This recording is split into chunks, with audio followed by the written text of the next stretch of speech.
हा बोला की. काय तुझ्या गावातली पोरं उभाला आहेत ग? बोले दांडगी वांडायत बघ. बोल. ते बघ ते टावर बसलेलं पोरं काय म्हणतो तू? काय मगापासून शांताबाई शांताबाई शांताबाई लागले. शांताबाई म्हणतात. दांडगबाई शांताबाई म्हणतात. बर काय करू सांग.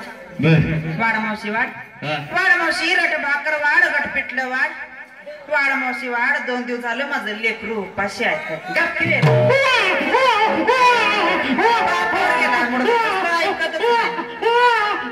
आम्ही तो कुठं तुझा पप्पा बसलाय का बघ. ते बसलाय बघ मोबाईल. वाड मावशी वाड. पुंडलिक मुकुंद कानडे सोपेकर वारकरी आहेत. त्यांनी या बुरगुंड आयटमसाठी विठ्ठल साठी 101 रुपयाचं पारितोषिक दिलंय. शिवशंकर ग्रुप त्यांचा शतश आभार आहे. वाड मावशी वाड. माऊली आरसा घ्या गजरा घ्या माय दृष्टीचं मनी घ्या. त्या आंधळीला आरसा घ्या. त्या टाकल्याला कंगवा घ्या. हे मोबाईल वाल्या दादा तुझ्या म्हाताऱ्याला खेळा कुळकुळा घेतो. वाड मावशी वाड. वाड मावशी तुला असा बुरगुंडा होईल की माझ्या काळ्या विट्ट्यासारखा बुरगुंडा होईल. असा काळ्या विट्ट्यासारखा बुरगुंडा होईल की दिवसा ढवळ्या सुद्धा असं बॅटरी लावून उडकायची काळे तवा कुठं दाताने डोळ चमकते. वाड मावशी वाड. आभय तुला आगताई तुला बुरगुंडा होईल.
शंकराची राणी पार्वतीला श्री गणेश उदरास्याला सर्वप्रथम पूजितो मी तयाला. अनाथ सिद्ध नवलाई झाले स्वानंद कुरकुला सवे घेऊन आले. सौभाग्याचे कुंकू भाडे लावले सद्भक्ती बोराडी हाती धरली. बघा सौभाग्याचं प्रतीक काय सांगितलंय कुंकू. पण आता ते कुंकू राहिलं नाही. आता निघाली टिकली. टिकली तर टिकली नाहीतर हुकली. तसा नवरा टिकला तर टिकला नाहीतर दिला घटस्फोट. कुणाला चिंता आहे त्याची. पूर्वीच्या बाया 1-1 रुपये एवढ्या कपाळाला कुंकू लावत होत्या. भांगामध्ये सिंदूर भरत होत्या. त्या कपाळाच्या कुंकवाचं आणि सिंदुराचं महत्व काय साधन आहे आई साहेब. अरण्यामध्ये सीतामाते कपाळाला कुंकू लावत होत्या. भांगामध्ये सिंदूर भरत होत्या. त्यावेळेला तिथे हनुमंतराया उपस्थित झाले आणि हात जोडून विचारलं आई साहेब ह्या कुंकवाचं महत्व काय. ह्या सिंदुराचं महत्व काय. त्यावेळेला सीतामाईनं सांगितलं अरे हनुमंता जेवढ्या महिलेच्या कपाळाला कुंकू जास्त असतं आणि भांगामध्ये सिंदूर जास्त असतं तेवढ्या आपल्या मालकाचं आयुष्य वाढतं. त्यावेळेला हनुमंतरायांनी अख्ख्या अंगावर सिंदूर ओतून घेतले आणि लाल झाले. पण आता ते सिंदूर राहिलं नाही. हे कुंकू राहिलं नाही. ह्या कुंकूवाल्या गेल्या आणि टिकलीवाल्या आल्या आणि बाथरूम मधल्या भिंती साऱ्या सुहासिनी झाल्या. कार टिकली की लाव आरशाला. कार टिकली की लाव बाथरूमच्या भिंतीला. आता कपाळाला टिकली नाही पण त्या आरशाला नाही भिंतीला टिकली लावायला लागला. काय बे आताच्या बायका काय नवऱ्यासने कुठं पण ठेवत्यातच. हातावर पण ठेवत्यातच. त्या आरशावर पण ठेवत्यातच. एवढंच काय करते एसटीच्या सीटवर पण नवऱ्याला ठेवूनच आपल्याकडे येते. काय सांगावं तुम्हाला मंडळी, असंच एक बाई आमच्याकडे टिकली लावून बाजारला निघाली होती. वरनं उन्हाचा कडाका, त्या उन्हाच्या कडाक्यानं घाम आला आणि घामाला टिकली निघून पडली. मग निघाली बिगर बोर्डाची गाडी, तिला कोण मालकच नाही. म्हणून नाथराया सांगतात, अनाथ सिद्ध नवलाई झाले, स्वानंद गुरुकुला सवे घेऊन आले.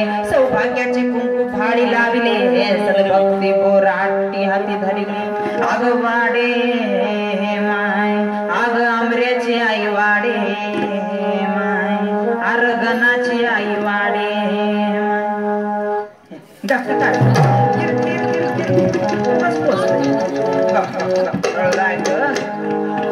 वाडा मावशी वाट.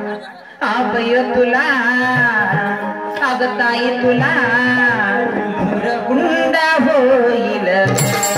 आबय तुला गुंडा होईल, अग ताई तुला गुंडा होईल.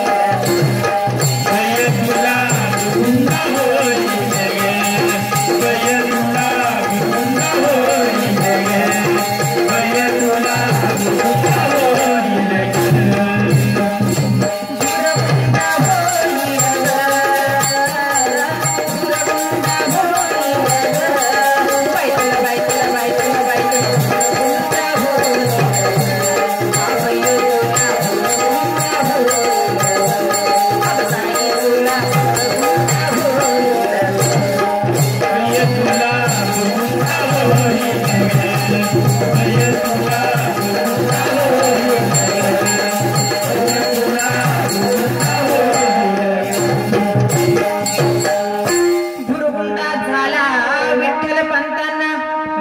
पंतांची राणी रुक्मिणी मातेला ज्ञानदेव उदरासी आला.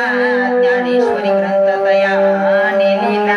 बघा, अवघ्या 16व्या वर्षी ज्ञानोबरायाने ज्ञानेश्वरी हा ग्रंथ लिहिला. पण आमच्या 16 वर्षातल्या जातीला त्यातल्या 2 ओव्या सुद्धा पाठ. आमची ही लेकरं काय म्हणतात, दिल दिया दर्द दिया. अरे जळकी दिलात काय काम आहे. आणि कुठलं गाणं आले की होते, ए जीव झाला येडा पिसार.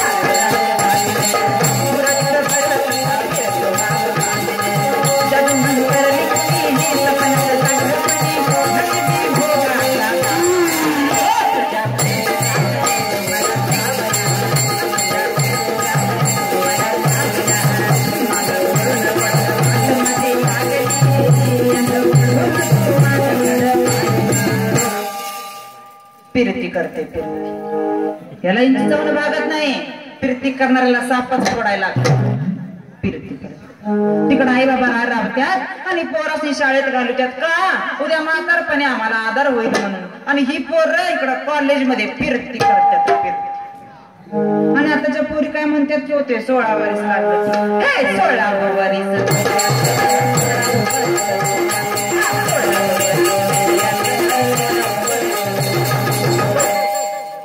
16 वर्ष धोक्याचा आहे काय, शिकण्याचा आहे. अवघ्या 16व्या वर्षी माझी माऊली जगाची आई झाली. अवघ्या 16व्या वर्षी छत्रपती शिवाजी महाराजांनी स्वराज्याचं धोरण बांधलं. अवघ्या 16व्या वर्षी शंकराचार्याने शंकर भाष्य लिहिलं. अवघ्या 16व्या वर्षी स्वामी विवेकानंदांनी भारत भ्रमण केलं. मग तुम्ही सांगा, 16 वर्ष शिकण्याचा आहे काय धोक्याचा आहे? शिकण्याचा. हो, शिकण्याचा आहे. अवघ्या 16व्या वर्षात जे चांगलं साधता येईल ते साधलं पाहिजे. आई बापाची सेवा केली पाहिजे, देशभक्ती वाढवली पाहिजे, त्या भगवंताची सेवा केली पाहिजे. पण आई बाप सुद्धा त्या लायकीचे लागतात. शास्त्रकार सांगतात, सुशीलो मात्र पुण्येनो, पितृपुण्येनो बुद्धिवान, धार्मिक वंश पुण्येनो, आत्मपुण्येनो भाग्यवान. बघा, आईच्या पुण्यानं मुलगा सुशील बनतो, बापाच्या पुण्यानं बुद्धिवान, कुणाच्या पुण्यानं धार्मिक आणि स्वतःच्या पुण्यानं भाग्यवान. आई बापाचं पुण्य लागतं तेव्हा ही मुलं परमार्थिक निघतात. आता बाबाला सवय असणार सकाळी उठलं की पॉप संगीत ऐकायची, मग हे पोरग का डिस्को करणार नाही. पूर्वी काळ होता, वडील उठलं की हरिपाठ म्हणायचे, श्लोक म्हणायचे. त्या हरिपाठाचा आणि श्लोकाचा आवाज ऐकून ही बारकी बारकी लेकरं जागी व्हायची. बाबा हरिपाठ म्हणतात, बाबा श्लोक म्हणतात, आपण उठलं पाहिजे, आपण म्हटलं पाहिजे. पण आता तसं काही राहिलेलं नाही. आताची पोरं काय म्हणतात, ए वरती असं म्हटलं की पोरं डोळं चोळीत उठतात. पूर्वी काळ होता वडील उठलं की म्हणायचे प्रभाते मनी राम चिंतित जावा पुढे वैखरी राम आदी बदावा जय जय रघुवीर समर्थ. पण आता तसं राहिलेलं नाही. आताची पोरं काय म्हणतात प्रभाते मनी चहा पीत जावा पुढे वैखारी पा